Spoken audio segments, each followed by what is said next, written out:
Hello mga ka-tumbling! So ito, madaling araw na naman. August 2 na tayo ngayon kasi madaling araw na nga, diba? So malapit na rin yung birthday ko. So iniisip ko kung paano ko i-celebrate yung birthday ko. Sana meron tayong pera sa birthday natin. Sabi natin kay Afam. Anyway, ito nga pala, nakikita niyo yung mga may mga ano tayo dito. In-order ko sa Ajumas Korean Birria. Hindi ko alam kung na-pronounce ko ng tama yung pangalan ng store nila. Pero sana na-pronounce ko ng tama. Ajumas Korean Birria. So, bumili nga pala ako. Umorder ako ng kimchi. Ayan. Etong, na-surprise ako dito sa kimchi nila. Kasi, yung kimchi nila, may kakaiba siyang lasa.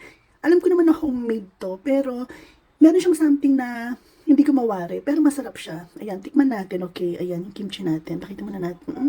Sarap, diba? Kaso lang may mga manok na. Kasi madaling araw na nga. So, ayan, tikman na natin.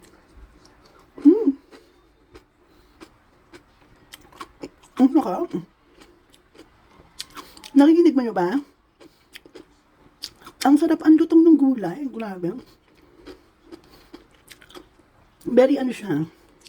Ang laki nga lang ng hiwa. Grabe. Yan. Pero ang sarap grabe.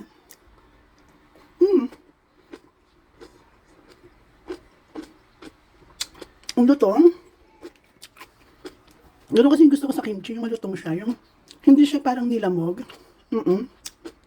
Tapos ito pa. Meron din pala akong in-order na kimbap.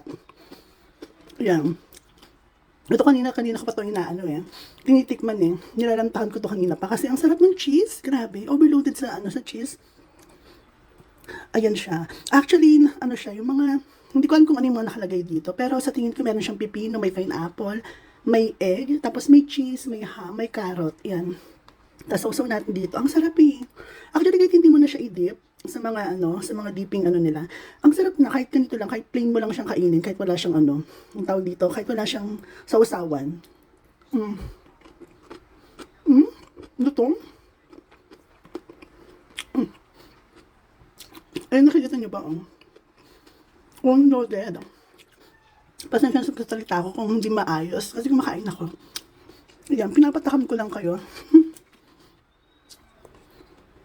Baka. Tapos yung fairness ang sarap na niya, parang nabibili sa mga resto. Ganun yung lasa niya. Tapos meron nga pala akong mga shotties. Ayan. Kasi, wait lang, kumakain ako. Yung friend ko kasi, nagano siya, nag-chat sa akin kanina na mag-iinom daw. Tapos hindi na naman natuloy kasi umuulan. So ito, naisip ko lang na mag-shot dito sa bahay kahit ako lang mag-isa. Meron akong mga shotties, ayan. Yung sinasabi ko sa inyo na maliliit lang siya, mukha lang jelly ace, pero nakakalasing. Ayan, linitsura naman parang jelly ace lang. Pero nakakalasing itong mga to, promise. Ayan.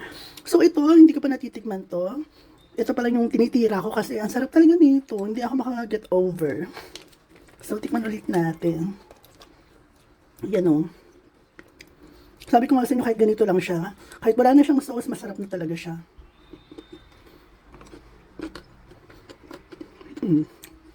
Sarap, grabe.